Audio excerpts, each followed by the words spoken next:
नमस्कार मंडळी, कोणत्याही गोष्टीचं व्यसन असणे हे कधीही वाईटच आहे. दारू देखील त्याला अपवाद नाही. तुम्ही दारूच्या आहारी गेलात तर लिव्हर खराब होण्याच्या मार्गावर असते. हे माहिती असून सुद्धा आपल्यापैकी अनेक जण एन्जॉय करण्यासाठी म्हणून का होईना म्हणून दारू पितात. रिकाम्या पोटी की भरलेल्या पोटी दारू पिणं जास्त धोकादायक असते असे प्रश्न म्हणजे माझ्यासकट आपण अनेक जणांना विचारत असतो. या व्हिडिओमध्ये आपण याच प्रश्नाचं उत्तर देणार आहोत. चला तर मग जाणून घेऊया. मंडळी, दारू पिण्याआधी किंवा नंतर जेवायला हवं की नाही? मंडळी, मिक्सोलॉजिस्ट नितीन तिवारी यांनी त्यांच्या इंस्टाग्राम अकाउंटवर याबाबत माहिती दिली आहे.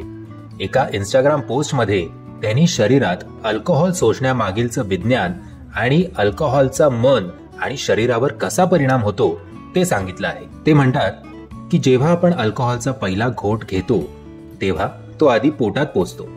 दारू पिण्याआधी आपण काही खाल्ले तर त्यावेळी पोटात अन्न पचण्याची प्रक्रिया सुरू असते. त्यामुळे दारू पोटात पोचूनही तशीच राहते असं तिवारी सांगतात. पोट अल्कोहोल शोषून घेते, पण लहान आतड्यांपेक्षा कमी वेगाने ही प्रक्रिया होत असते.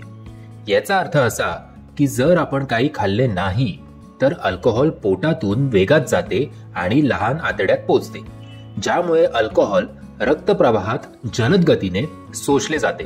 अल्कोहोल रक्तप्रवाहात प्रवेश करताच ते हृदय व मेंदूपर्यंत पोहोचते, जिथे त्याचा मादक प्रभाव ते सोडते.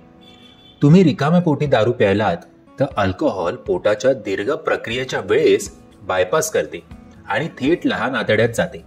याचाच अर्थ असा की अल्कोहोल जलद शोषले जाते आणि आपल्याला वेगाने प्यावे लागते. रिकाम्या पोटी दारू प्यायल्याने अल्कोहोलचा प्रभाव मात्र खूप वाढतो.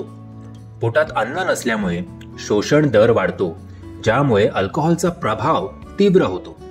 जे लोक आधी काहीही न खाता मद्यपान करतात ते बहुतेकदा त्याचा परिणाम अधिक तीव्रतेने अनुभवतात आणि जलद नशा करतात. अल्कोहोल पिण्याआधी जर आपण काही खाल्लं असेल तर आपल्या अनुभवात खूप फरक पडू शकतो असे तिवारी सांगतात. त्यावेळी अन्न संरक्षणात्मक अडथळा म्हणून कार्य करते. लहान आतड्यात अल्कोहोलचे शोषण कमी करते. शोषण प्रक्रियेस विलंब करून अन्न सेवन प्रभावीपणे रक्तप्रवाहात अल्कोहोलची जलद वाढ जी असते ती कमी करते.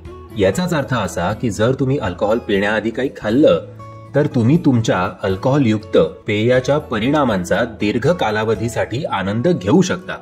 अल्कोहोल शोषणावर अन्नाचा प्रभाव विचारात घेणे महत्वाचे असले तरी समतोल राखणे देखील तितकेच महत्वाचे आहे. रिकाम्या पोटी अल्कोहोल पिणे नशा तीव्र करण्याची शक्यता असते, तर अल्कोहोल पिण्यापूर्वी अन्न खाल्ल्याने त्याचे परिणाम कमी होण्यास मदत करते. अन्नाचा आस्वाद घेणे आणि अल्कोहोलयुक्त पेयाचा आस्वाद घेणे यामधील संतुलन राखणे ही जबाबदारी आपल्या शरीराचे होणारे जास्त नुकसान टाळायचे असेल तर याची निवड प्रत्येकाला करावीच लागेल.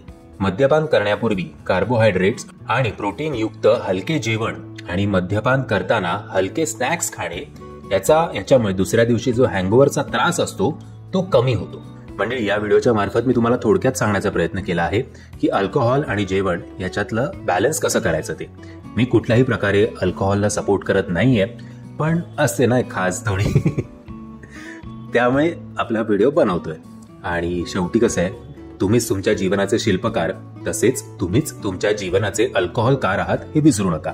मी आशा करतो तुम्हाला हा व्हिडिओ आवडला असेल. जर तुम्हाला हा व्हिडिओ आवडला असेल तर प्लीज या व्हिडिओला लाईक, शेअर आणि चॅनलला सबस्क्राईब करायला विसरू नका. जय हिंद, जय महाराष्ट्र.